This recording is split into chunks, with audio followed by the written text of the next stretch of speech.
जय जगन्नाथ। सर्वप्रथमे मु जगन्नाथ निकटरे प्रार्थना करी प्रभु को प्रणाम जनाऊँगी। भाद्रव पूर्णिमा भागवत जन्म। आज दिन में शुकदेव गोस्वामी महाराज परीक्षित को भागवत शुणाइबारे शेष करथिले। भाद्रव मास शुक्लपक्ष नवमी तिथि ठारू पूर्णिमा पर्यंत श्रीकृष्णकर लीला श्रवण कराइथिले राजा परीक्षित को शुकदेव। कार्तिक मासर शुक्लपक्ष नवमी तिथि ठारू आरंभ करी पूर्णिमा पर्यंत चतुसन नारद व भक्तिदेवी ज्ञान वैराग्य को श्रवण कराइथिले। भागवतर स्वरूप थिला साक्षात भगवानंकर प्रतिमूर्ति। भागवतरे भगवानंकर लीला रूप गुण नाम ए सब को बाणी रूप में गुंथि देई गोटे बड़ माला बना जाइछि, जार नाम श्रीमद् भागवत महापुराण।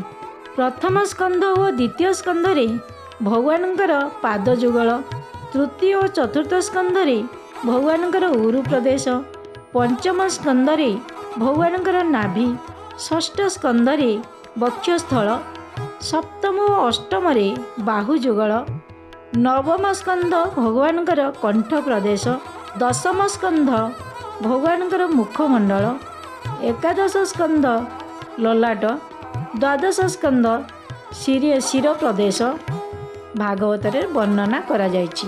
भागवत को जड़े आचार्य सुंदर भाव में व्याख्या करिसेंति।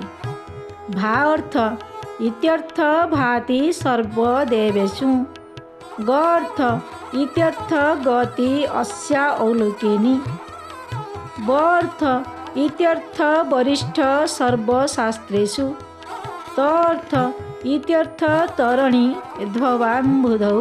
प्रभुंकर प्रतिभा सबु वेदरे वर्णना करा जाइछि। जे भागवत को अनुसरण करिवे तांकर वैकुंठ धाम को गति हेब। जेते शास्त्र ग्रंथ अछि सबुठु श्रेष्ठ व वरिष्ठ ग्रंथ श्रीमद् भागवत।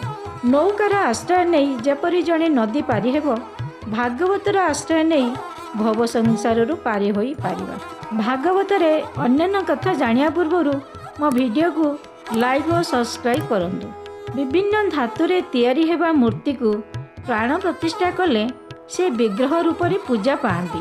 भागवत, तुलसी, गंगा नदी एवं भक्तजन वैष्णव ये चारि जनकर बिना प्राण प्रतिष्ठार पूजा पाई थांदे। भागवत ग्रंथटे हेले मध्य भगवानकर स्वरूप। गाँ मानकरे आज भी भागवत टुंगी अच्छी। प्रत्येक दिन पूजा करी संध्यारे भागवत अध्याय पाठ करा जाउछि।